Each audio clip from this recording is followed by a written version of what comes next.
Hello and welcome to another installment of the MBtv Debate series, Macau Business in cooperation with Rui Cunha Foundation. And this time, our topic is basically the talk of the town, but not only the talk of the town, the talk of the industry at a global scale. All eyes are in Macau following the announcement of the consultation paper for the revision of the city's gaming law, which is under consultation, paving the way to adjustments to the city's core industry as the local economy sits at a critical juncture amid the COVID-19 pandemic crisis. Macau Business and Rui Cunha Foundation bring together a team of experts, a panel of distinguished experts from diverse backgrounds to discuss the consultation paper, but also the way forward, what lies ahead for the city's core industry and for the cities and the SARs in the region's economy. So I'd like to introduce, without further delay, our panel of experts. We have with us Rui Cunha Proença, lawyer, partner at MdME Law Firm. Also, Alidad Tash, managing director at 2NTO and a former gaming executive. Carlos Siu, associate professor at the Center for Gaming and Tourism Studies at Macau Polytechnic Institute, and José Duarte, university lecturer, economist, and Macau Business Senior Analyst. I'd like to welcome you all, warmly greet you, our distinguished panel speakers, and also to welcome all those of you who are joining us via Zoom, who have registered. You will be able to join the conversation, throw in some questions for our panel later on. And also I want to welcome all of you who are watching us live on Facebook. And without further delay, I'd like also to greet you all, thank Rui Cunha Foundation and the whole team of the foundation and of Macau Business and Project Asia Corporation. Joining me and co-chairing this session is Nelson Moura, Editor-in-Chief of Macau News Agency. Thanks, Matthias. So I would like to kickstart the debate by asking Rui, as our legal expert, one of our legal experts in this debate, I wanted to ask you, when you first got your hands on this long-awaited public consultation document on the gaming law revision, what provisions jumped more to your eyes? What do you believe was the most impactful to the future of the industry? Well, thank you very much, José Carlos. Thank you, Nelson. I'm delighted to be here. I think when we all got our hands in the document, I think the initial sentiment from the industry and clearly from the markets towards the document was frankly not a positive one. Now, I think you may disagree with many of the proposals that the document contains. I certainly disagree with a few. And there is a lot to be said about the way the process has been conducted so far. But the fact is that the process is about changing the law, and the gaming law does need change. It's been around for 20 years, and the reality is no matter how well thought and drafted the law is, and the gaming law is an excellent law, it does not remain updated for so long, particularly when the industry it regulates develops so much and in such a scale in the period of time that it was. I think so. I think revising the law, updating the law is positive. I think the second positive thing is that the industry and the population in general were given the opportunity to comment and to propose suggestions. I think this is amended for. It was not required. I don't believe it happened in the first instance when the law was passed. And I think this is a positive thing. Now, I think going to your questions, I think in my view, you can divide the 9 proposals that were put forward in the consultation document basically into 3 categories. The first category are the proposals that were to be expected and to an extent that reflect what's already happening in the industry. And I'm referring to things like non-gaming investment, social responsibility, employment safeguards, and so on. I think that these are not, in its senses, are not controversial, and I think we all agree that clarity would be beneficial in terms of what is expected from the operators. I think the second category is, or are proposals that will imply changes, and in sometimes profound changes to the way the operators are organized. And this at the corporate level, at the business level. And I'm referring to changes like the increase of local shareholding, the restrictions to a distribution of dividends, the introduction of the government delegate. I think these proposals may or may not influence the interest of potential bidders, being incumbents or newcomers, depending on the way that they will actually be translated into law. So I think this is a category where devil is clearly on the detail. Thirdly, I think it's the big ticket items. And these are clearly, for me, the number and duration of the future concession contracts. These two items, which we don't find any definitive replies in the document, have a profound influence on the economic value of the concession contracts. And it's to these two items, I think, that both incumbent and prospective operators will be looking at before anything else. Thank you, Rui. I think we have laid down the foundations for our talk. You singled out a few of the key issues. I now bring into the conversation Alidad Tash, a former gaming executive, a consultant. Tell us about your sense of the industry's pulse with regards to these matters these days, and which of these 9 so-called edicts could be regarded as more relevant, problematic, encouraging. What's your take on where we stand? It's interesting. I think Rui did a very good job of classifying it in the case of the 3 categories. I see it more in 3 different flavors. There's the vanilla ones, which are obvious. Be nice to employees. Be nice to small, medium enterprises. Don't break the law. These are very boring, very vanilla. Then there's the chocolate, which is what everybody's been waiting for, the concession terms, how long it's going to be, and also how many the number of concessionaires. This is what nobody expects. There's no surprise whatsoever. The 2 mysteries, to me, the 2 that are the most potentially problematic, although they may be worked out, are the government representative, which could be a neutered, relaxed person that just checks the box and says, okay, I'm there. Or it could be something very problematic where the guy walks around with a badge and says, open this. I want to see what's going on, who was saying what, I want to record it. So that's a big potential question mark. That's the mystery flavor. And then we also have this thing about the distribution of dividends. And I think that is also scratching a lot of heads at the various concessions, the companies. What does that mean?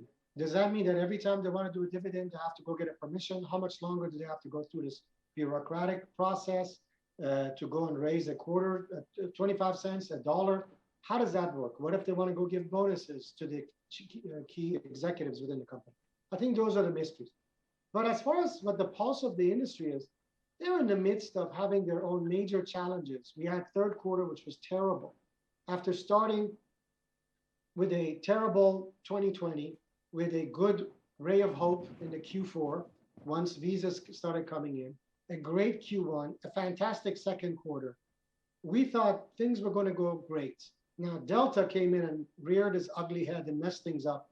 But it also caused some of the challenges, and the government's reaction into not forcing some of the vaccinations caused a lot of the challenges that Macau is kind of sitting there waiting for the borders to open. So to answer, yes, this is of concern. Yes, these are potentially problematic, but they've got bigger challenges to face, which is to go and how to deal with the dwindling number of visitors into Macau and looking around at the rest of the world and noticing that Las Vegas is back to pre-pandemic highs. Everyone's doing so good, and Macau is basically struggling to be doing around 35% of its gaming revenue that it generated 2 years ago.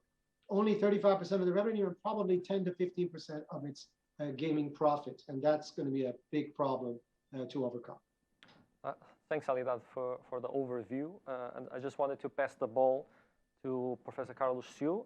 Of course, as a gaming and tourism scholar that has researched the industry for quite a while, I wanted to get your view on what was for you more surprising when you first saw the document in contrast to what you were expecting.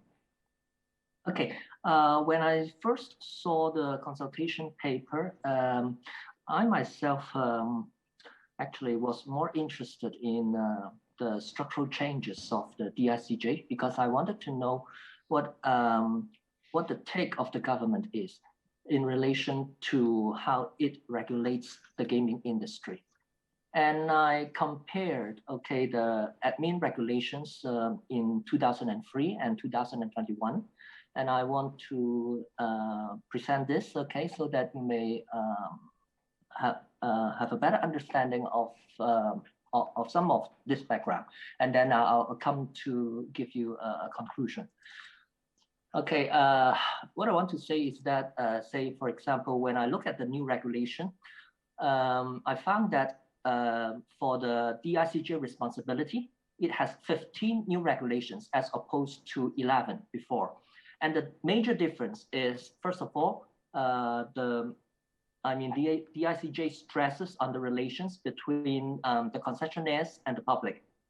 And then another one is that it stresses overseeing gaming revenues, conduct investigation, and fulfillment of social responsibilities and responsible gambling promotion. And then, of course, it has changes. It has changes in organization structure from 4 departments to 6 departments, and the number of divisions increased to 13 from 1 before in 2003. And then what I want to say is that the number of new departments formed or established has increased considerably. They have the Gaming Inspection Department with 3 divisions, the Investigation Department, this is a brand new department, Legal and Licensing Department, another new department, Department of Facilities and Information Technology, another new department. Okay, this is the new regulation with all the new divisions. So you see that you have 12 new divisions. What I want to say is that when I compare with the new regulation with the old regulation, I found that, okay, first of all, according to the gaming inspection, according to the regulation, now we have about 1.5 inspector per casino in comparison to 0.8, okay? In other words, the regulation, of course, has got tighter. Another thing that I want to say is that, okay, it places great emphasis on the suitability and financial findings investigation. And also, another thing that I would like to say is that the audit department, it requires, unlike before, it requires reports of gaming, reports from gaming promoters, internal control system. It made it very clear. And also, it stresses on money laundering issues. Finally, number 6, what I want to say is that it has established the IT department. And this IT department in Macau bureaus, there are not many IT departments at the level of departments. But okay, DICJ has established its IT at the level of departments. In other words, it's going to ask for some additional work from this department to oversee the network and facilities division of the concessionaires and so on. This is what I want to say about my observations by comparing the 2 regulations. Okay, in other words, what I want to say is that tighter regulation for sure. In what areas? Inspection. The number of personnel increased almost double, okay, from 0.5 to 1.5 inspector per casino. Another thing is they stress on suitability and financial findings. So the audit department has also increased in size. And other thing is that the reports, more detailed report from gaming promoters, internal control system, money laundering issues. That's what I want. That's what I have found from my comparison. Okay, thank you. Thank you. Just one follow-up question, Professor Carlos Siu.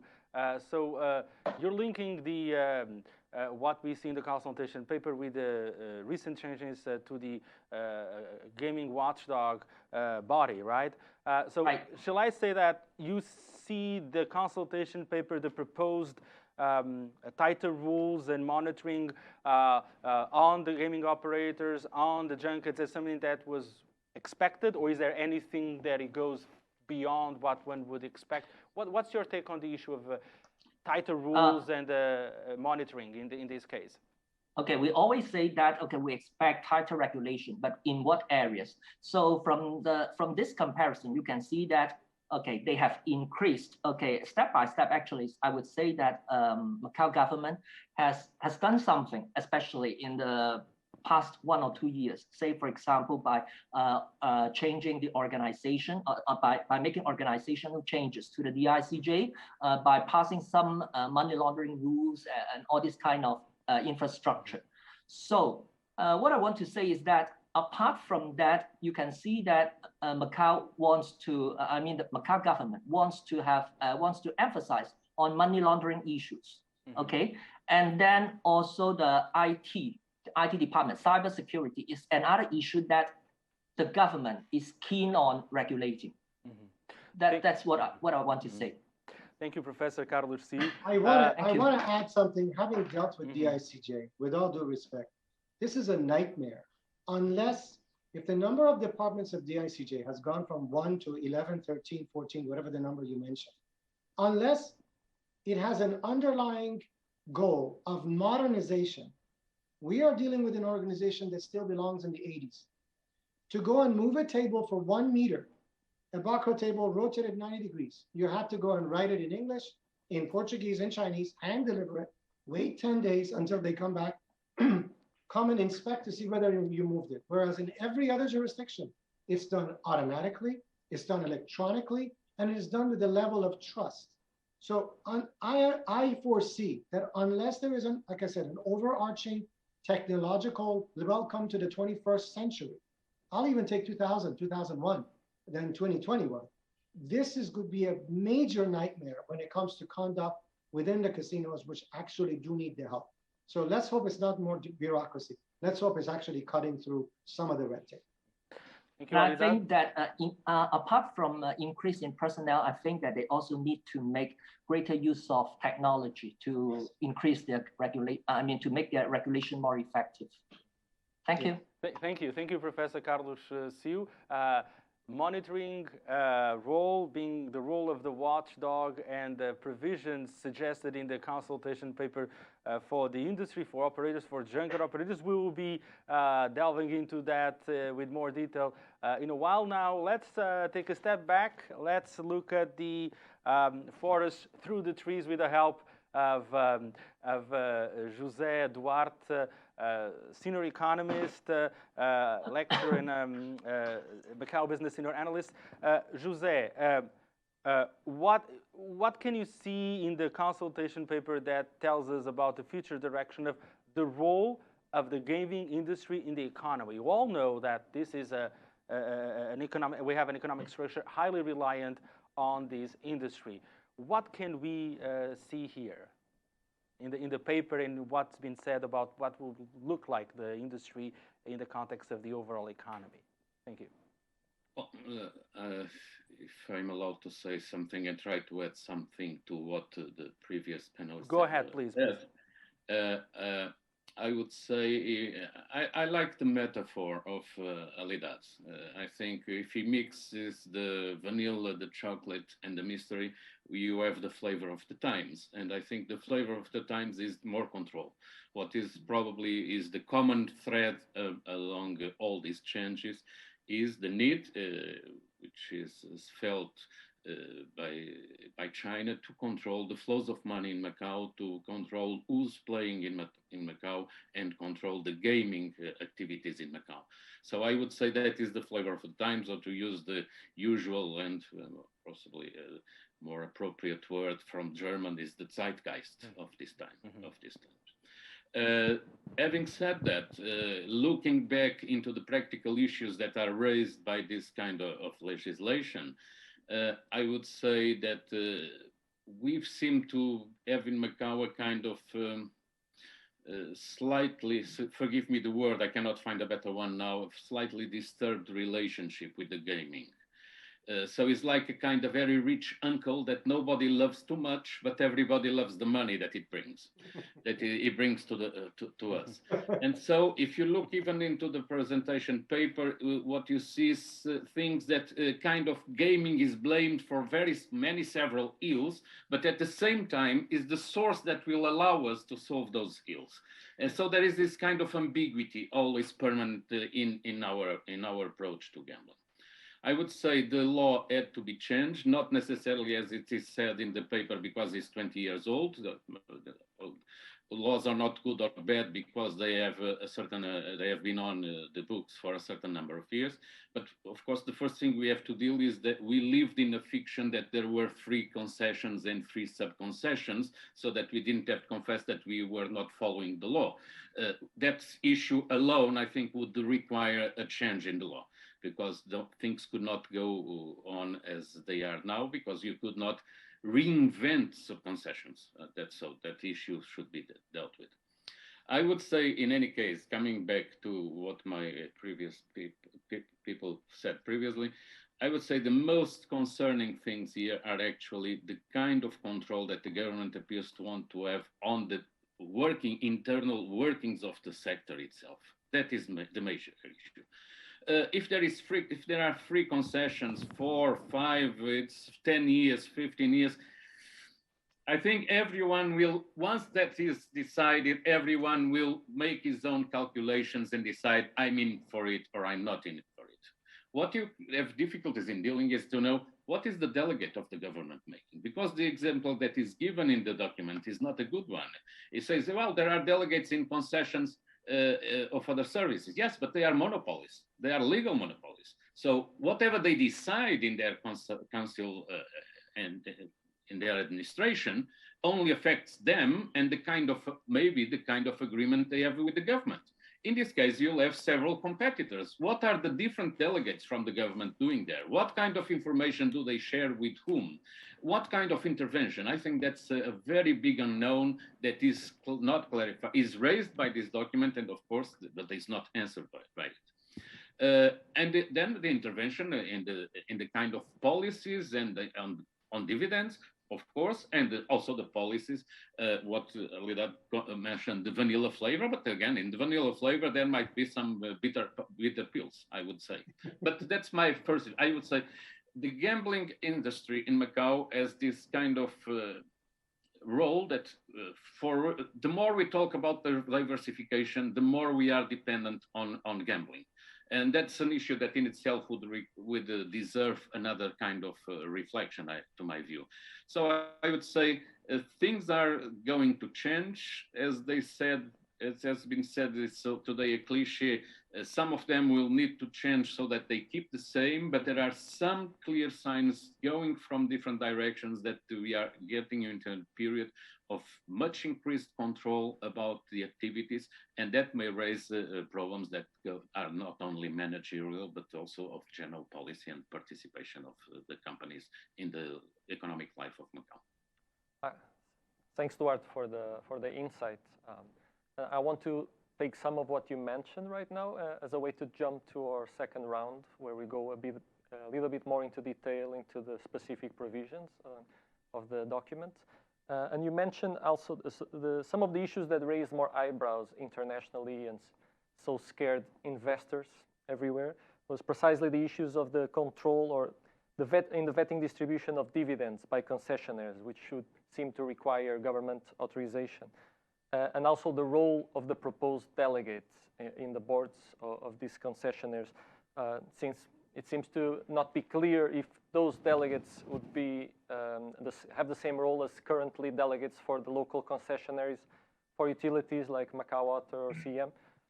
So I wanted to maybe ask Rui, because I know his law firm issued some very interesting legal studies on these precise topics, and about his opinion in terms of under the current law, what could be the role of these future delegates for the concessionaires? Well, thank you very much, Nelson. I think the document makes reference to the law that exists today, and it contextualizes the proposal. I think the words that are used is that it will be based or inspired on this law. This is Decree Law 1392. It's a law from 1992, which basically sets the framework for the appointment of government delegates and also for the appointment of government directors to companies in which the government has a stake, is a shareholder. So these are two different positions, and they're distinguished in this diploma. I think if we follow what's in the document on that law, if the law is applied to the government delegates that will eventually be appointed to concessionaires, the role is a role of an observer, is someone that has powers and duties to attend board meetings, to access company records, and to report to the regulator. Now, as José Duarte mentioned, this in itself could make sense and be less problematic in a monopolistic context. But once you are talking about 6 operators which are in competition with each other, I think the issue of confidentiality, it's a very serious issue. And the confidentiality, not only in the person of that delegate, but also of the documents that the delegate issue and the reports that it produces. If they are accessible by whoever demonstrates a legitimate interest, you could be having an avenue to enter into the heart of commercial decisions of concessionaires, and that is something that simply cannot happen. I think if we go a step farther and transform this government delegate in something like a shadow director, someone that has powers to vote or veto certain decisions, management decisions of the operator, I think the issue then becomes much more serious. Not only there's an issue of the capacity of this person to make those decisions, there's issues of conflict of interest, there's issues around who is willing to share the board with someone that does not have the same fiduciary duties towards shareholders. And there's the issue of liability.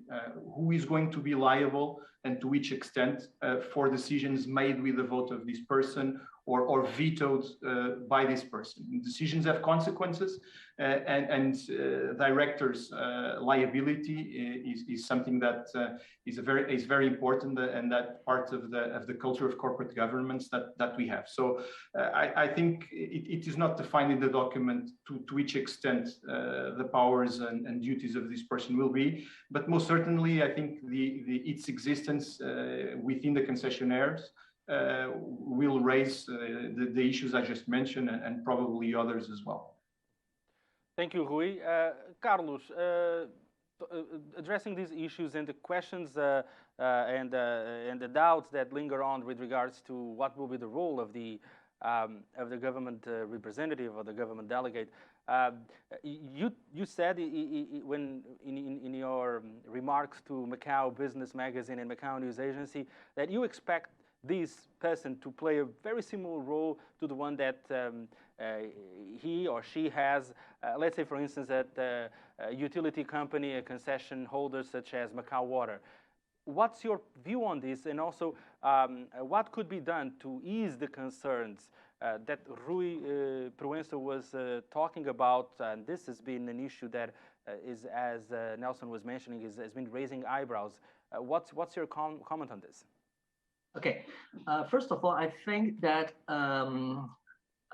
if you look at Macau regulations, you'll find some regulations governing government delegates. And I think, according to my memory, it's written some years ago. Maybe, okay, it needs some kind of revision, okay, in this aspect. What I want to say is that, yes, I mentioned something about water supply company because they also have government delegate. So according to what I know, in that case, the government delegate is supposed to say something about, okay, to act as a bridge between both parties and to sometimes to relay some kind of message to the water company to see if something can be done or to do some kind of negotiation. Okay, so when it comes to, as Dr. Rui said, something about vote or veto or something like that, I myself think that it's unlikely. It's unlikely, according to my own view. And I think that if they really do it in that way, I think that it will cause some kind of concern, okay, in the community. And I think that maybe I also agree that the government delegate. This part is not that is written in a very general way, and I think that it really needs some kind of clarification to ease the concern of the community. I don't know if anybody else has anything to add on this issue. If not, because obviously these provisions both increasing control on the concessionaires, but obviously there's also rules or tighter rules included for gaming promoters and the junket sector. Actually, one of the provisions in the document that is most specific is precisely of creating a new crime of deposits in VIP rooms. So a person could actually be, if face guilt, could face up to 5 years in prison. And this causes an issue of the responsibility of the operators. If we're not mistaken, the acts would have to be carried out on the premises of these properties. But I wanted to maybe ask Alidad about what do you think this could represent in terms of the liability of the concessionaires concerning the actions or the deposits taken by their junket partners? That's a very, first of all, that's a legalistic question. I can only tell you that much like what the other José, Duarte, I'm not sure, Duarte was mentioning, I think this is one of those issues where the real culprit is the junkets. In the eyes of Beijing, obviously they'd rather Macau never had gaming. But once they took Macau in 1999 and they said, here it is, they recognized that, okay, at least we can keep it into this little enclave and everything else is great. But if there's one thing they wanted to change, and they've mentioned that and telegraphed it and outward said it, is the fact that they don't like junkets. Why don't they like junkets? They don't like junkets because junkets are sources of the ostentatious behavior. Usually it's the junket operators, not the good ones, but there's a lot of bad ones who pick up a baseball bat or stick and they beat somebody up and they break a few arms because they want to collect. And it's a challenging problem. But instead of going after the junkets, which they should, they're dumping that responsibility on the casino. Now, I'm not saying the casinos are innocent. They know full well when they pay 39% of gaming taxes to the government and an additional 42%, 43% to the junkets, they're doing it not because they like junkets and they like giving money away. They're doing it because the junkets are doing what they cannot do, which is the unfortunate act of going and issuing credit to people within China, which is definitely not legal, and later on figuring out a way to collect it, unfortunately, very unseemly and untoward ways, kind of like in Las Vegas in the 70s, the deed of the house, the deed of the factories there. And to punish the operators, so the operators are not that innocent, but they're saying, at least it's not us. It's not us. This is going to be another one of the problematic issues, which is depending on how much the government wants to control the flow of money, that is going to be a major issue. So there's two things junkets do that is wrong. A, they shouldn't go lend out credit to people who shouldn't be gambling. And B, they figure out a way to bring people across the border, their monies across the border, far in excess of what they're allowed to do.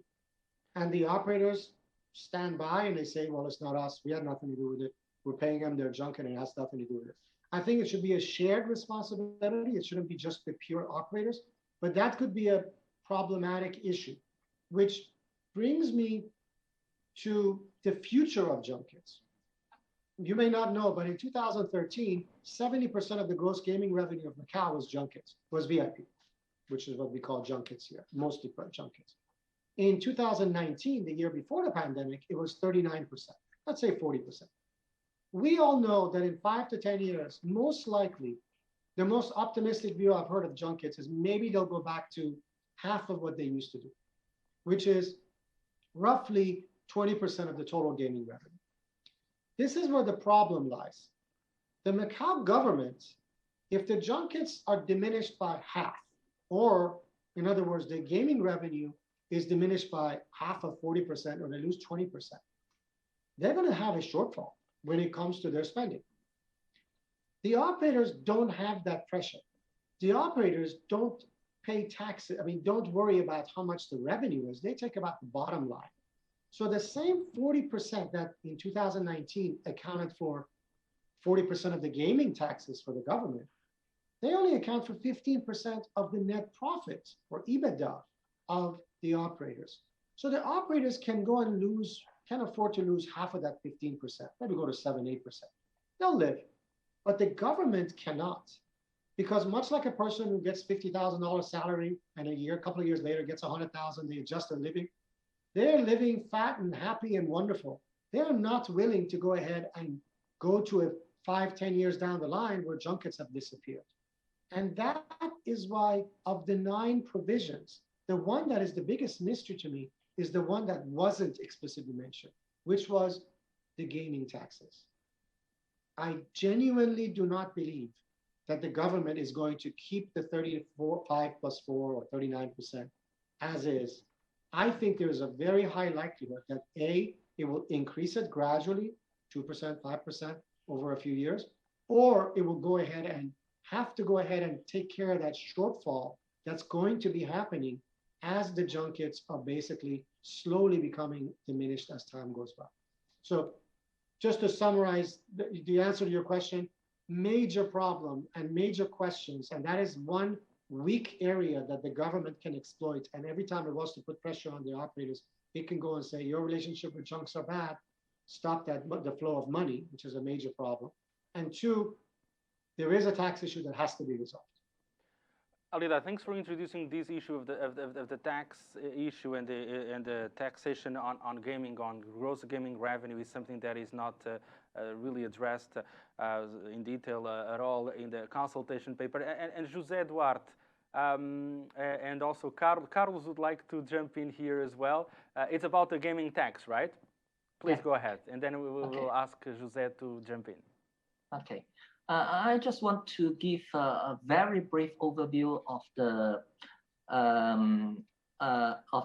revenue of Macau government. Okay, more or less, the government, the budgeted expense is about 100 billion a year, and direct tax and indirect tax together with some penalties, total about, let me see, maybe 20 billion, something like that. What currency? What currency? Macau patakas. Macau patakas. So okay. In other words, right, Macau patakas. In other words, we still have about 80 billion, and this is hopefully to be supported by, gaming tax.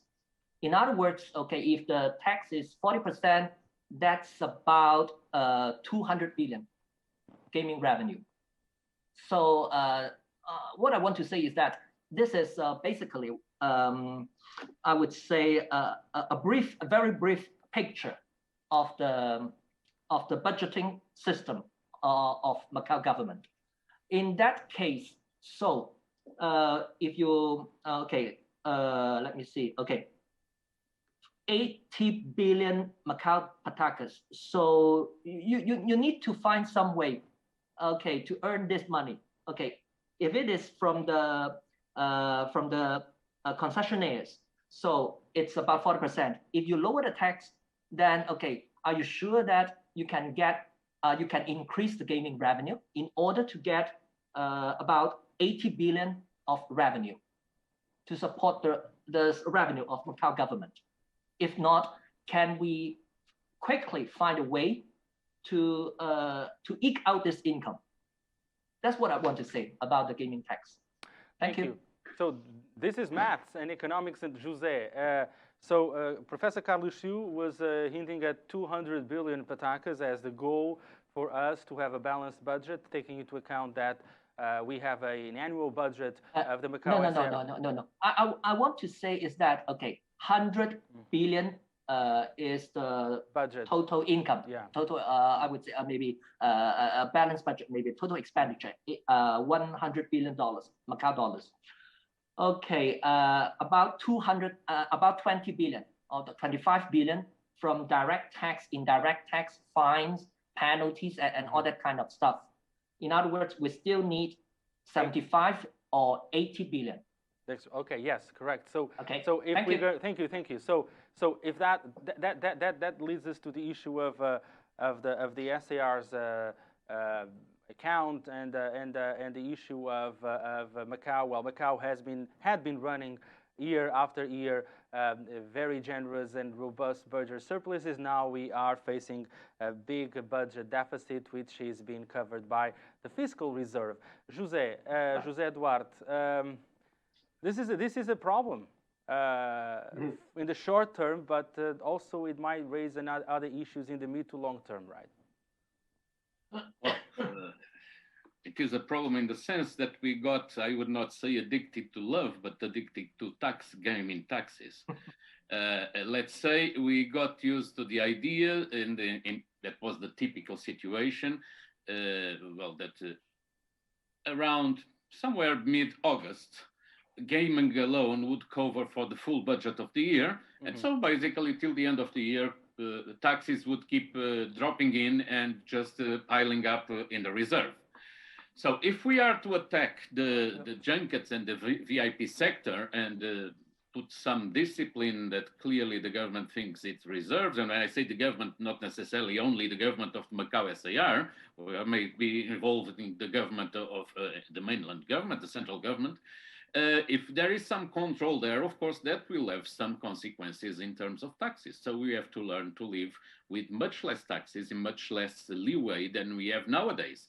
That has major consequences all throughout the public administration, one that has kept growing, even in COVID times, is still growing and is still has its income sustained.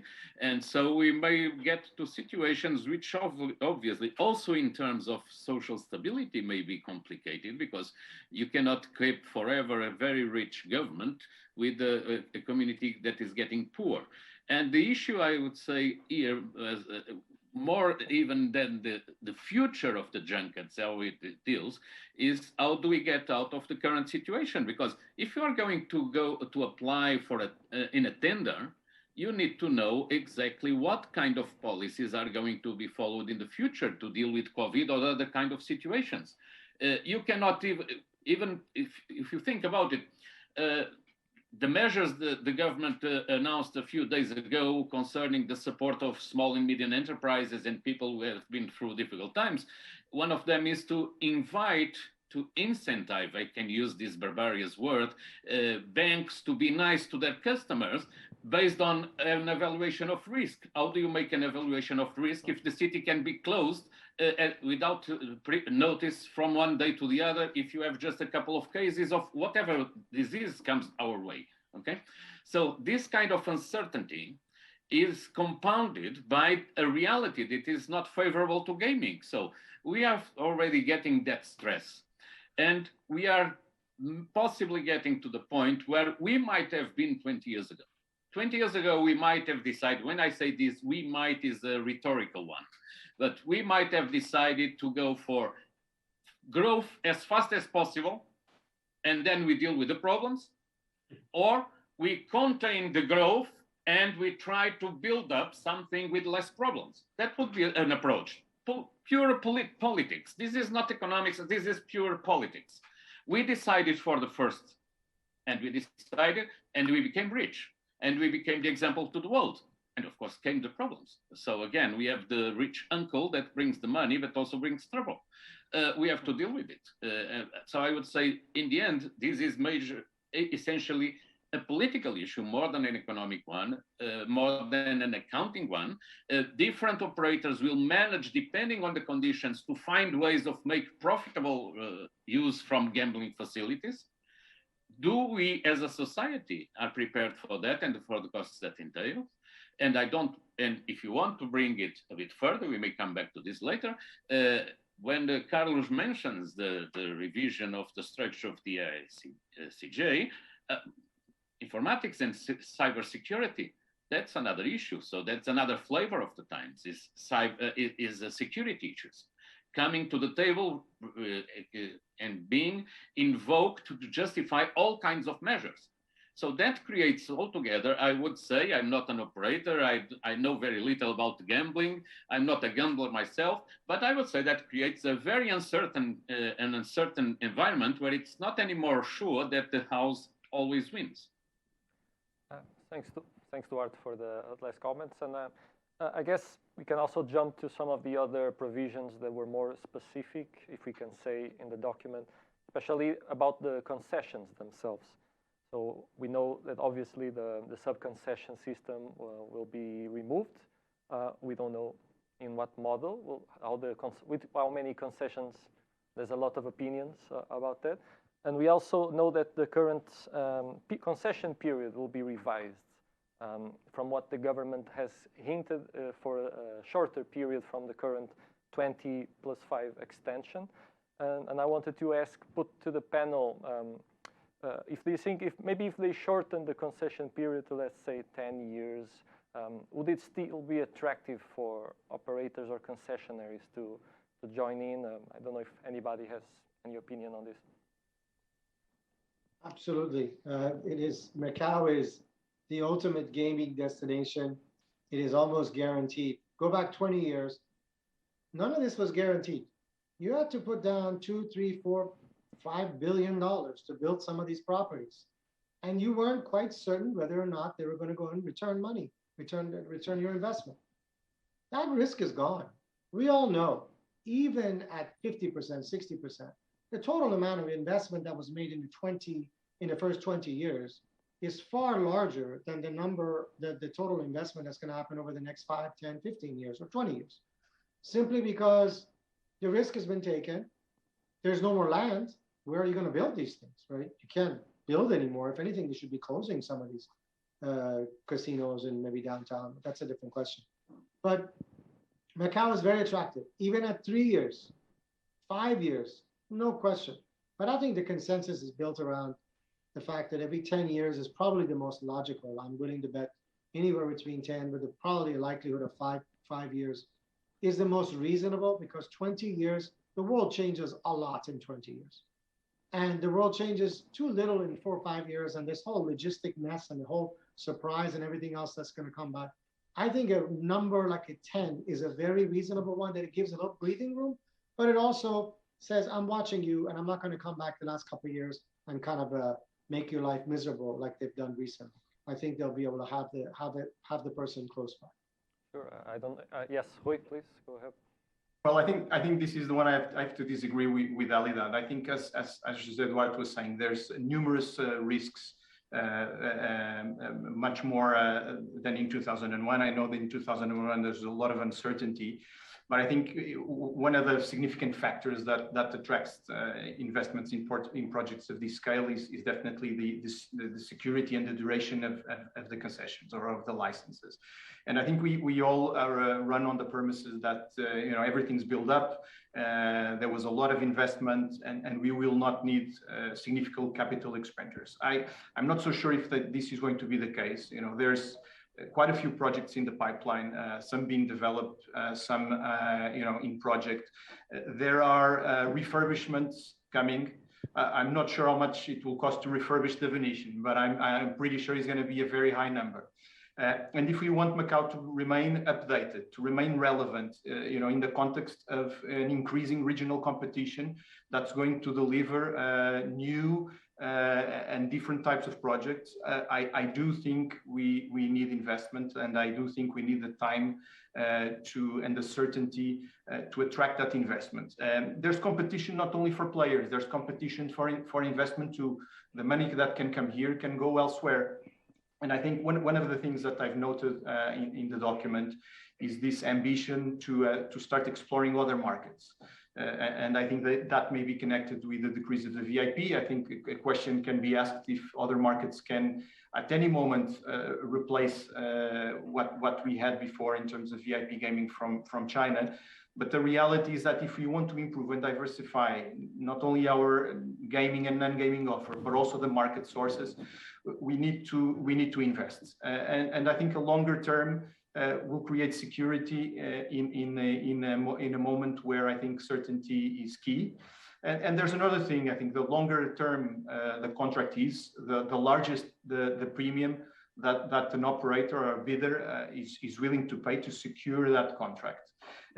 So I don't think we should be every 5 years going through this process. I do agree that the contract performance needs to be monitored. The operators need to be scrutinized, and there should be a level of control and regulation. But if you look at other jurisdictions that run on licenses, those licenses have no term. They can be terminated at any moment if there's any wrongdoing, but they run without a specific term. So I think that's not the system we live in, but I do believe that the longer concession period would be quite important at this moment. I don't know if anybody else has anything to add. If not, we'll pass. Just want to clarify something. Rui, I respect your decision. I respectfully disagree. No operator is forced to refurbish. When Venetian was built for $2.7 billion at the time, one of the most expensive in 2007, it was a risk. Nobody knew if it was going to be successful. Now, when it spends another couple $2 billion to go ahead and upgrade the rooms, the risks are minimal because it wouldn't do it unless it really wanted to. If Macau is so dangerous and so, as far as a business environment, why would we have all these terrible satellite casinos still wanting to stay alive?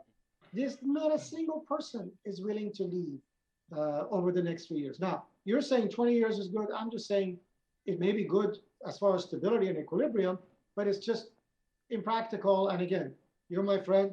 Let's go bet a lunch on it on whether or not it's going to be 10 or 20. With pleasure. 10 years. So anyone else wants to jump in on the duration on the concessions? Carlos, José. I might just add, well, of course, in a way, we can both be right. Both approaches can be right. In a sense, I'm not just trying to be nice here.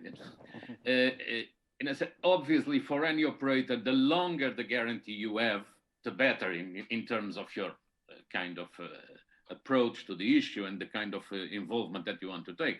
But I would say that gambling provides so much money and has such a potential that even shorter periods would be attractive for someone that would be able to make money from it.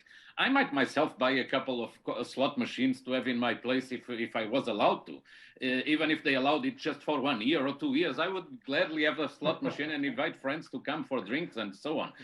So I would say, but the issue here is more of a certain level of insecurity about the framework of the activity, the future framework of the activity. Because if you are replacing the so-called VIP that come through junkets or whatever, and we are keep talking about diversifying the sources, but what we see in that field is exactly the opposite. We are ever more concentrated in the same markets. We are ever more concentrated in the Chinese market and in China, in Guangzhou, and in Guangzhou, in the neighboring counties. Is a bit like the diversification of Macau. We have been talking about it for about 40 years. Of course, 40 years, the context was different and the discussion was different.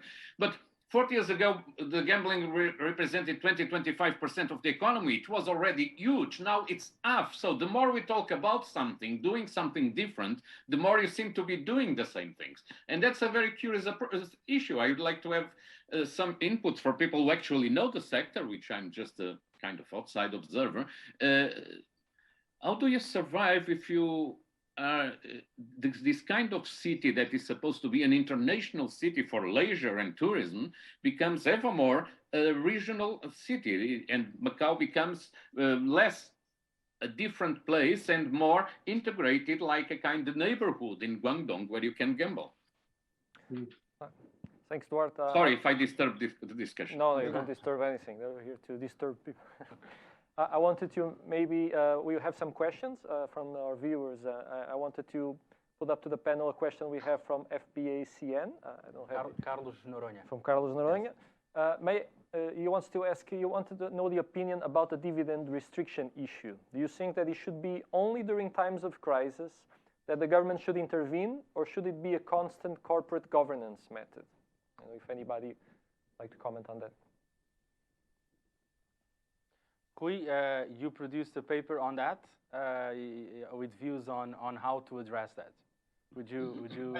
Yeah, with pleasure. I think my answer is never. There should never be restrictions of this kind in terms of limiting the shareholders' rights to do whatever they want with the profits generated from their companies. I think if I could only have one pick to remove one of the measures, this would be my pick. I believe it is a complete departure from Macau's legal framework, from its tradition. As I said, it has no precedent. And obviously, the shape or form that this may take will influence the final result. But whatever it is, I think it will, again, create more uncertainty. It will disincentivize investment. And I think it may open up a Pandora box of unintended consequences, increase the cost of finance, and so on. And I think it's important to try to understand what are the goals, what are the policy objectives behind this type of measure. And I think we can identify three policy goals, or I could identify three policy goals, all of them legitimate in terms of guaranteeing the continuous investment in a diversified economy, contributing more to society, and giving some, assuring solvency of the operators. I think all these objectives are legitimate. I think all of them could be achieved or better achieved with other types of measures that are less intrusive in shareholders' rights and that create less disincentive to investment. If this is, however, here to stay, could it be calibrated somehow in a way that would be not so, in a certain way, potentially harmful for what would be a perspective of free enterprise? Well, I think one way to do that is to remove any discretion of the government to approve it and make it be a measure that's only dependent on criteria that are objective, verifiable, and that could be financial in nature. I think that's the only scenario where I see that the measure would be more of a prudential rule than actually something that would allow the government to decide whether or not a particular operator should or not distribute profits to its shareholders. Thank you, Rui. Other panelists would like to jump in. This is one of the hot topics, right? Which, as Nelson was pointing out, did raise a number of eyebrows. Alidad? I don't personally like the question because it's actually a theoretical question. It says, do you think it should be? Well, what is my opinion? My opinion doesn't matter. What happens is we're here to pontificate as to what the government is going to do. If it was up to me and you, we would all want everyone to hug everyone. We want love, peace, happiness, no disease. It's not a practical question. The question is, the government said it's going to happen. The question is, what can be done within the framework of this law being there? There's a face issue, you can't withdraw it. How do we control, or how do we go and manage to make sure that the government gets this, checks the box without it being so damaging? And I think the way to do that would be to say, here are the red lines. You can't be excessive. You can't suddenly 2 days before the annual shareholders meeting suddenly declare, I want to go and give $1 for every share. Because again, maybe most people are not familiar. If you own, for example, 51% of a company, you own the company effectively. But you can't sell, if you want to make some money, you can't sell a couple of percentage to go ahead and cash out, because then you lose your majority. So what do you have to do? The best way to go and make money, if you're an evil owner, and I'm not talking about this industry, but let's just say you want to take advantage of the system, is you declare with your 51% vote, which beats everybody else, that everybody who owns a share gets $1. So suddenly you get 51% share times, you get millions of dollars, and you retain your majority. What the government wants to do, and that's the intention of the law, is to stop these abuses. But the way that it goes about it, if it's restrictive and every time you want to make a tiny bit of a change, you have to go through this paperwork, that's not practical. But the concept makes sense. Don't go too far. Don't be too surprising. Don't go above the line and maybe declare in advance, if this, then that, do you approve that? That's the basic concept. Thank you, Alidad. Carlos, I'd like to ask you to share with us your views and how can we understand like the rationale behind this. Rui and Alidad have already said something about it. There's the reason for this, right? What's the main reason? What is the aim overall of a measure of this kind? Okay, I think that the major rationale behind this is to protect, okay, because you know that it is a concession contract. It is not a normal business contract. So I'm not surprised that the government may have this kind of requirement. But I agree with Alidad, okay, what he mentioned, okay, because I think that this right should not be exercised at will, but it should be exercised with caution. Okay, it should be. I agree that okay, this should be phrased in a specific way, in a way that is more acceptable. Because what I want to emphasize is that it is a concession contract, not a normal business contract. That's right. Thank you, Carlos. José, you've been talking about, José Duarte, the rich uncle, right? And we also have Uncle Sam. Yes. So, Yes, can we bring Uncle Sam into we the have picture? many uncles. Yes. So I'd like you to join the conversation. That brings us back to the discussion of wider issues of uncertainty.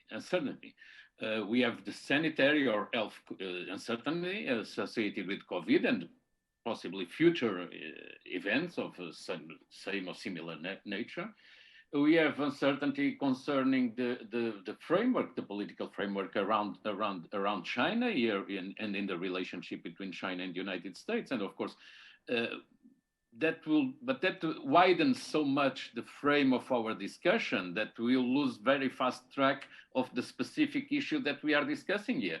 Because those are broad uncertainties that make sense in a discussion about the future of gambling in Macau, if not Macau itself, but that will bring us very far away from the practical issues concerning a specific law that has to be approved shortly, because the concessions are finishing in less than 1 year. So possibly most people would now say that we are already a bit late. That would be another discussion. But of course, the discussion is framed nowadays in a situation of extreme uncertainty about the outside world. Okay, and that of course does not help to reassure people, may create problems with investors, and creates problems for the government itself about the terms of the negotiation. If you want, there are signs that these things are going on. So if you look for August, which is always a good month to say some things that pass by without many people noticing, early August, the Legislative Assembly produced a paper on this subject, okay? And already it suggests that the government may not need to discuss this immediately, may wait for a better situation, for better conditions for the negotiation. So I think this document at this point, of course, is needed because we are approaching the end of the concessions, but I think it's also a way of the government, of the powers that be in Macau, to sound the feelings around the world and see what kind of negotiation can we get into when we are discussing about our the rich uncle. We could talk about the goose that lays golden eggs, whatever, the usual cliches. How do we go about this discussion with so much uncertainty, which is not only a problem for the future operators, it's also a problem for the government. Thanks, Duarte, again. We have another question from one of our viewers from Mohammed Cohen. who asks the panel, if besides taxes, what other key issues you believe are not included in the consultation paper that maybe should be? Satellites. Wow. Satellite casinos. We have too many of them. We have something like 18, 19, 20 of them. And that number should be cut down significantly. I'm not saying every single satellite casino should go. I'm talking about these little ones that are purely casino. They are exactly the opposite of what Macau wants. The Macau, just like China, just like Japan, just like Korea, just like Singapore, wants integrated resorts, which means lots of non-gaming facilities with entertainment, with restaurants, with MICE. And you go up and down these little satellite casinos that have been around right across the street in Avenida Amizade, I'm pronouncing it right. Those are purely casinos. They attract the wrong people, the wrong crowds. And I believe that perhaps, and there's a lot of political power associated with some of them, perhaps the government can start requiring some of them to kind of go away, either sell at a reasonable price and push them eventually out, because they're not represent what the future of Macau is, which is integrated resorts and non-gaming facilities. Thank you, Alidad. I'd like to remind our Zoom participants that they are encouraged to join the conversation, to share with us questions for our panel, as we have entered in the final half an hour of our Zoom debate, of our MBtv debate. Satellite casinos, will they be facing extinction? Rui. That's another one, José. I know. I think you may dodge the question. I think what Alidad said, I think it's correct. There's clearly not a lot of offer on the non-gaming side in some of these properties. I don't think we can put them all in the same bag. There are differences between them. But the document, I think the government didn't forget this. I think there's a reason why this is not explicitly said. I think it's a complex issue. It's an historical issue. These operators are ingrained in the society, have contributed for a long time.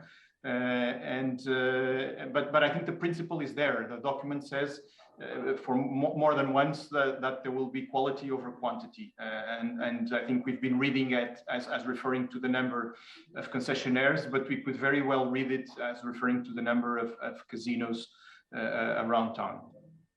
The satellite casinos, just as a sort of a follow-up issue. Some critics would look at them as a sort of relic of another time, right? Of what was the industry like in the 1980s and more in the 1990s. So when we had the liberalization of the gaming industry 2 decades ago, the expectation was on the transformation of the model, and IR model was introduced. Would anyone like to share with us the views on this issue? To move forward, Alidad was suggesting perhaps would be time for not necessarily all, but some of them to be gradually kind of phased out of the industry. Carlos or José or Rui, if you want to add something. Carlos, no, on this model that we had from before, and on having a different model, we may also link this to the future of the junket operators as being directly or not directly operating some gaming facilities. I think the business of satellite casinos, according to my observation, the business is not that good, and I think that as my expected, this satellite casinos will gradually phase out, and I think that yes, I agree that we need integrated resorts. We need buildings with all kinds of recreational facilities to make a visit to a casino or integrated resorts really fun. We need this kind of buildings, or we need this kind of resorts. And I think that they know, I mean, the satellite casinos, they know that their business is not good. some of them may lose confidence in the ongoing operation and may sell it gradually. And I think that it will gradually phase out. Thanks, Carlos. I can also add another question from one of our viewers, from Felipe Figueiredo, who's asking the panelists what their opinion on if the government should also take this opportunity to clarify what exactly happens or what is returned after a concession expires. So if a concessionaire would lose his concession, what would happen exactly? Do you think that the authorities should clarify this aspect more? Maybe since Rui has more knowledge in terms of the legality of what the law says about what would happen if somebody would actually lose their concession. I think first and foremost, I wouldn't want to see us in that situation. I think and this ties in with the number of concessions, and I think the number of concessions it's a decision that's beyond my expertise, in the sense that for me it's a matter of economic policy and what you want to achieve in terms of tax revenue, in terms of the balance between employment, inflation, and so on. But I think from my just from an empirical standpoint, I think the 6 operators that we have have been doing a great job, particularly if you look back at the policy objectives that were designed in the law. Tax revenue, employment, I think they performed beyond all expectations. So I wouldn't want to see, I think whatever happens, one of them departing would be, in whatever shape or form, would be, I think we would be a loss for Macau. I think just going, replying directly to Philippe's question, I think the answer is yes. I think if there's doubts about what happens in a reversion, so if that can be clarified within the new law, we would all benefit. I hope we don't see the mechanism being triggered. There's actually precedence within Macau of taking over potentially property. First of all, let's think about the government. The government has no interest in being one of the operators. The last thing it wants to do is have one of these casinos go away. And I'm going to tie it back to your original question about the uncle and the Uncle Sam and the rich uncle and the crazy uncle, which could all be the same country. The 2020 election was the best news the casino operators received.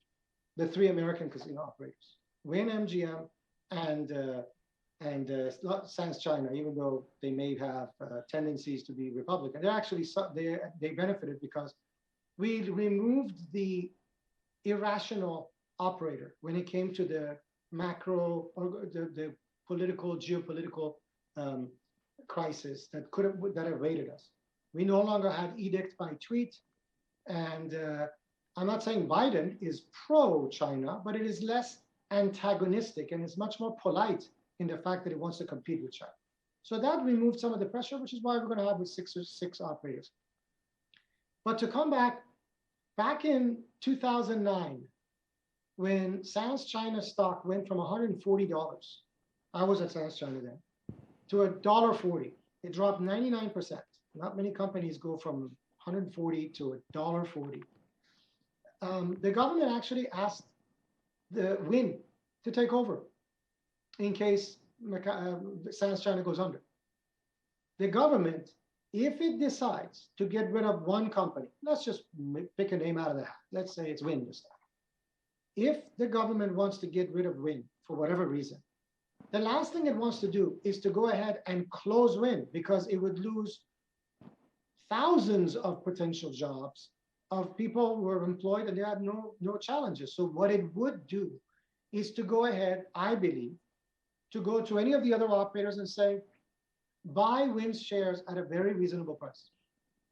We've already seen Galaxy buy 4.99%, for example. They'd be happy to come in there at the right price. I believe the government would force the other operators or encourage, whether it's a carrot or stick, it would make it attractive so that everybody would be a winner. Because to go and take over a beautiful property, and let's keep in mind, of the 6 gaming companies in Macau, the only 3 that are not with satellites are the American ones. Melco's got 1 satellite, Galaxy's got 3 or 4 satellites, depending on how you count it. and Grand Lisboa, SJM has 18 or 19. So their properties are pristine. You've got two beautiful properties at them. Anybody would love to take them over. You got two beautiful properties at MGM, and you got 5 beautiful properties at Sands China. Who wouldn't want to go and do this? So the government would simply go and make a deal, and not a fire sale. It would come up with a reasonable amount to do this. Do I think the likelihood of that is going to happen? I think the likelihood of that is significantly lower than it was if we had the same administration in the US as we had a year ago. We would have had definitely geopolitical issues. And definitely there would have been tensions. And definitely there would have been a significantly high likelihood of one, perhaps two of the 3 American operators having gone. I think that chance is gone by now. It's interesting that you mentioned the fact that we've been talking about Uncle Sam, and we've mentioned about the issue of obviously the US-based gaming concessionaires. And so I wanted to ask if the panel believes that those US operators are in a sense safer now. Or this uncertainty plays against them, or if it's even intended to have this uncertainty? There's been even talks about possible takeovers from Chinese companies investing in this. What do you think it could be? Do you think the US operators have something to be worried about in the future? I don't know. Maybe Duarte wants to jump in. Well, you're putting me on the spot, so I have to. That's the hard ball. Let's put it maybe in a slightly different way. There is a reason why you have the American operators in Macau. They didn't come by chance. It was not by chance that they were coming to Macau. It was not by chance that the ones that were selected were selected. So I would very much align myself with Alidad in the sense that the last thing that the Macau government would want would be a great destabilization of the sector with great changes. So it may encourage them to vanish in the A's in the future. There are many ways to do that if you want to put the Americans outside, because whether you like it or not, they have a know-how, they have networks, they have capacities, and you cannot just send that out of the window from one moment to the other, or you take the responsibility for the consequences. And one of the consequences they have in Macau nowadays, and we talk so much, again, I come to diversification, even in the gambling industry, even non-gaming, and we still have the problem with whom? Where is the people to do that? Where do you have the human resources, the qualifications to do that?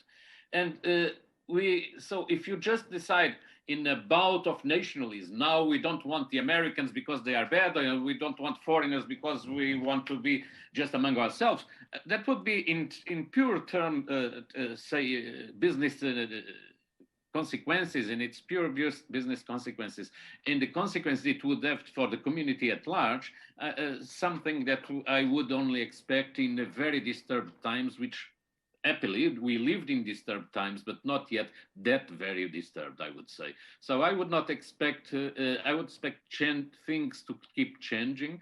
I would expect a lot of pressure from the Chinese operators, also invoking the nationalistic card to put pressure on the non-locals to go away, but I would think that we would require very, very disturbed times to see sudden reversals of the current situation. Let's not forget, let's defend China here. The West is not innocent in thinking that they have been purely capitalistic, pro-government, pro-business. Look what they did to Huawei. Huawei is not allowed in the US. So many of the softwares are significantly curtailed. They've done it for nationalistic reasons as well. Again, it was a previous administration. But it's not as though only when it happens it's bad if the Chinese people do it or Asian countries do it. They do it the same way. And again, hopefully the chances have been diminished, although it's not zero. I think the chance is something like 10, 15, 20%. If something breaks out in South China Sea, if suddenly there's a boycott of the Chinese Winter Olympics, if there's too much noise going on, China has every intention to use every single weapon in its arsenal and every last bullet to go and fight. It was the tariff wars before, and now, again, it depends on how bad tensions get. And if they do get bad, unfortunately, the American companies at least one of them will take the brunt of this because, again, it's one of the arrows in the quiver. Thanks, Alidad. We also have another question from Luisa Bragança. She wants to go back to the previous topic of the gaming tax. And she asks, since the gaming tax has not been included in the provisions on the public consultation, if the panel believes that this tax rate could still be amended in the law to be approved. So it could be a possible change in the tax rate in Macau in the new law. Anybody wants to posit on that? Maybe Carlos, about do you believe that it could be? Okay. Yeah. Yes, I think that there's always room for discussion. But as I mentioned that, okay, 80 billion from 80 billion from the gaming industry. In that case, so we need to be sure, because you know that gaming is the major pillar of Macau. So we need to make sure if there are changes in the gaming tax, we need to be very cautious to see whether increase in tax will lower the gaming revenue, or really a decrease in gaming tax rate will increase the gaming revenue. We need to be very careful about that. And another thing is that, okay, let's see whether we can find one way to eke out the gaming revenue, to eke out the gaming revenue. That's what I can think of at this stage. Let's go back to history, just Macau's history. Back in the 70s, when there was a 40-year monopoly by Stanley Hope, the gaming tax wasn't 35%. It was something like, I don't know, 20% in the 70s. For a couple of years later, you would go get another license, and they say, you know what, you've been doing pretty good.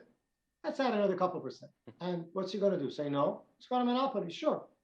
And as time went on, it went from 18 to 20 to 22. As time went on, it just went up and up and up and up. So why would you want to go and lock yourself in unless you say within this 10-year period, we guarantee that it will be 39%, 35 plus 4, and that's it, or gradually every couple of years. But maybe that would give comfort to the investment. Back then it was monopoly, 70s is a long time ago. Perhaps now you can say within this 10 years, we will not touch it from this new number within the next 10 years. And then we reserve the right to go ahead and adjust it to a certain amount. But it's happened in Macau forever. Thank you, Alidad. I'd like now to take us to what will be the next steps in terms of the not only the lawmaking process, but what could be a future international public tender. Rui, let's look at the sort of a timeline, right? So the consultation period ends on the 29th of this month. Then there will be a report. Then there will be a bill will be tabled for first reading analysis and deliberation, then standing committee analysis and second reading. And then meanwhile, we have the concessions expiring in June 2022. When would be the right time for an announcement, say, for instance, from the authorities, from the government, and what's coming next? Say, for instance, the issue of extending the current concessions for another couple of years or something else. Well, how do you see the whole timeline unfolding? Well, that's a very good question, Jose. I think first and foremost, we could all benefit, the operators more than anybody else, of clarity in respect of the timeline. I think we've been waiting for way too long to have some certainty as to how the process will play and in which timeframes it will play. So I think the sooner that it is announced what exactly will happen, after the consultation finishes, the better. I think that if the government intends to use the 180 days that it proposed as a maximum to issue the report, we clearly are not going to meet the deadline to have the whole process completed before June 22. If it doesn't use those 180 days, if it compresses, I think it is possible that the entire process is rolled out before then. But it's going to be pretty tight, and I think it's going to be tightened than I think what the issue deserves. Obviously, I think we're not starting from scratch. So there's work that I'm sure is already done. There's a lot of things prepared to be rolled out. But the operators also need time to prepare their bids, to evaluate the opportunity according to the different variables that will come out, when the law is issued.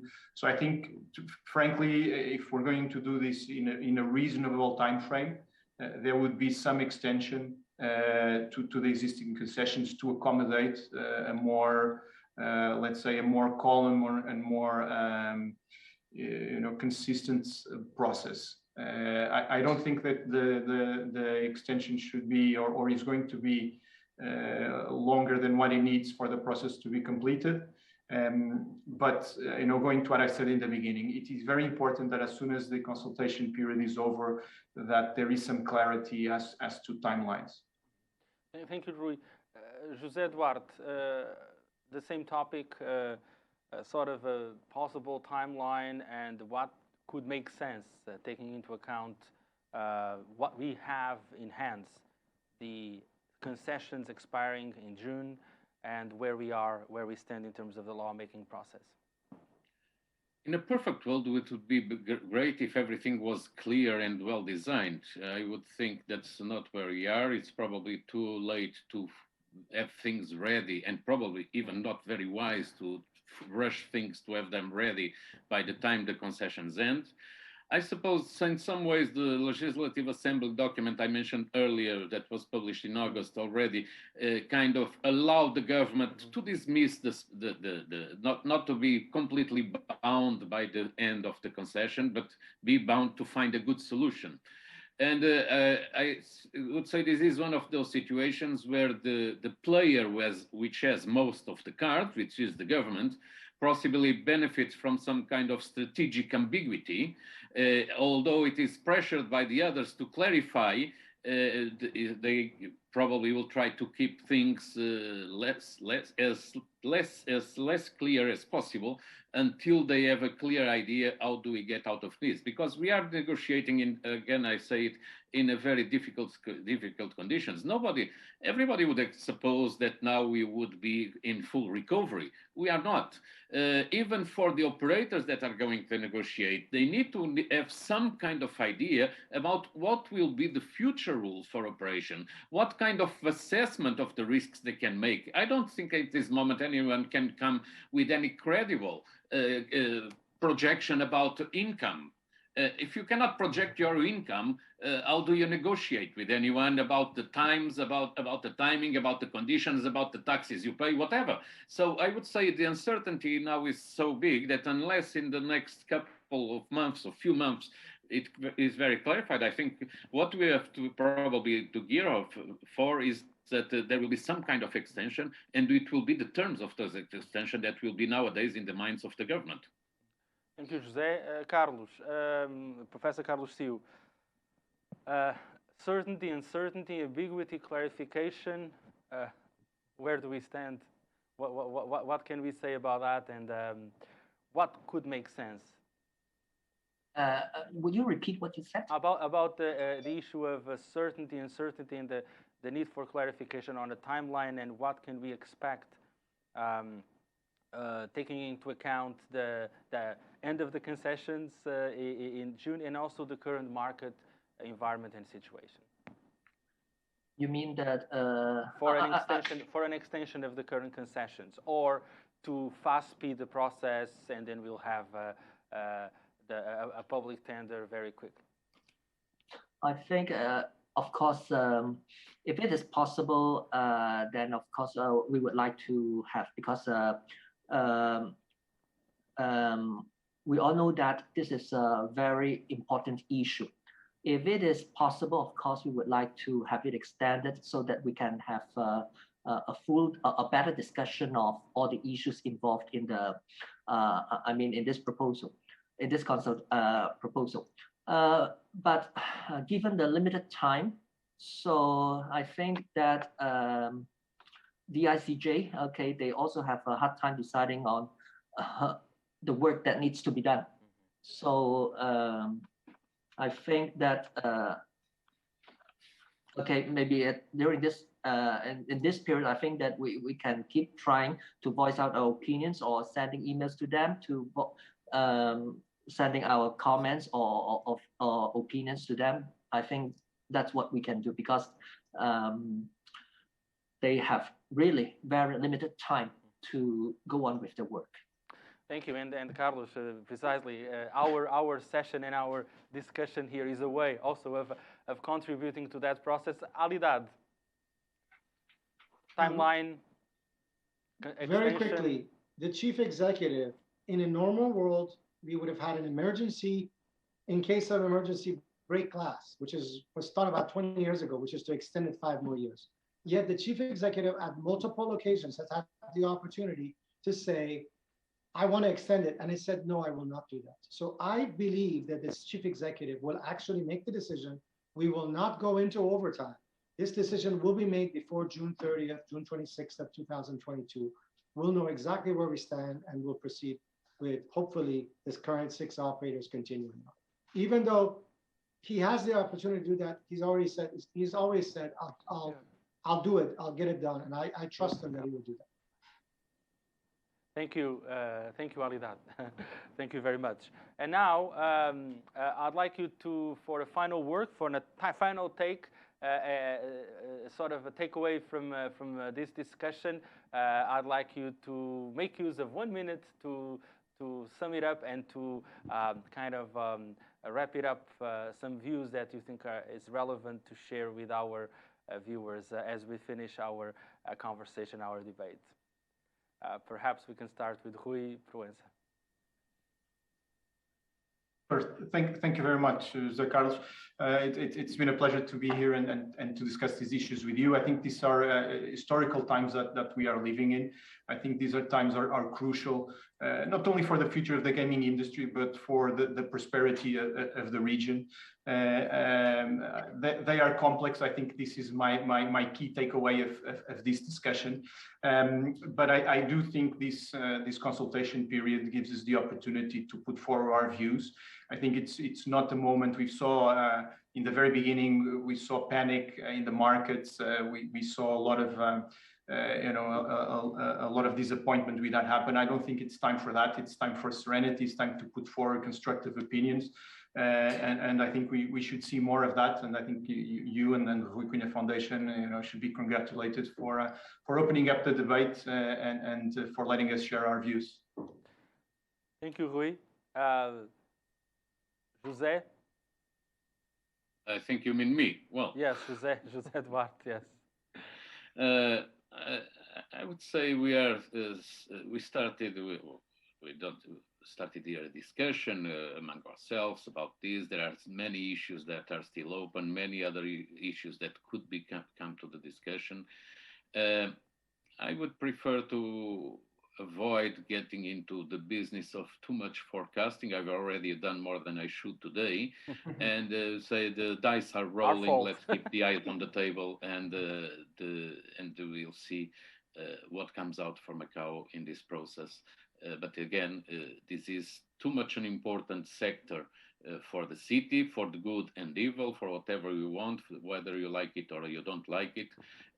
It's good, it's necessary that we have a discussion, a serious discussion about these issues, about the consequences of whatever decisions we are going to take.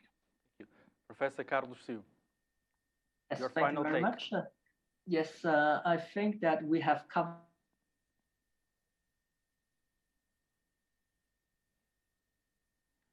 There seems to be here some technical problem. So I'll jump to Alidad and we'll return to Carlos Siu. I'm going to say something very uncharacteristic.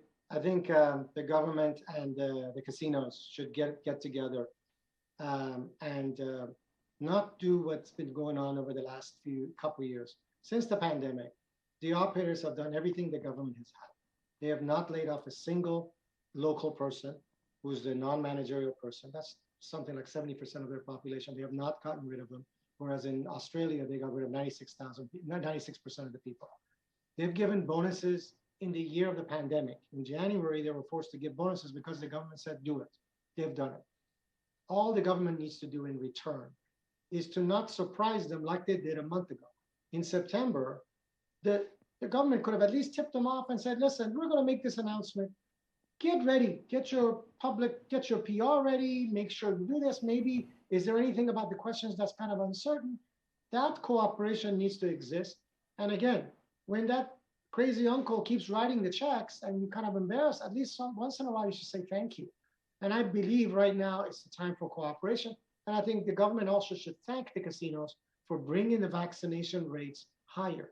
On 2 occasions, the casinos, back in May, June, and back just last week, have significantly upped the ante and increased the vaccination.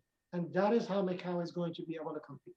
To go out, the government needs to force it down, not just the casino people, but everybody else. And I hope that cooperation will continue to, will start from today going forward.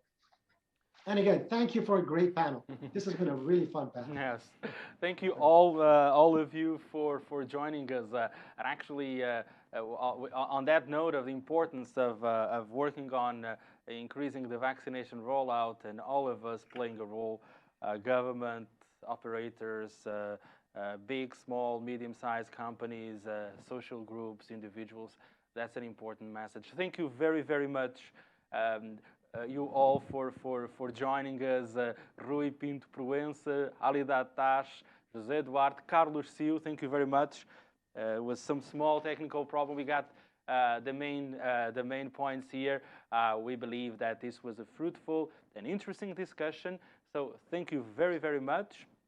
Thank you all for joining us on Zoom, also via Facebook, on Facebook Live. You can watch it again or watch it for the first time at the Fundação Rui Cunha or Rui Cunha Foundation's Facebook page and also on their website, as well as at macaubusiness.com.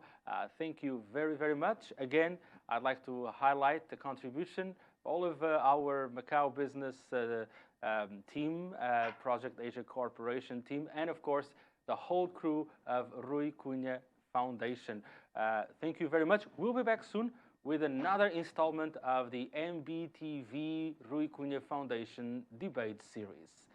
Thank you and good evening. Okay.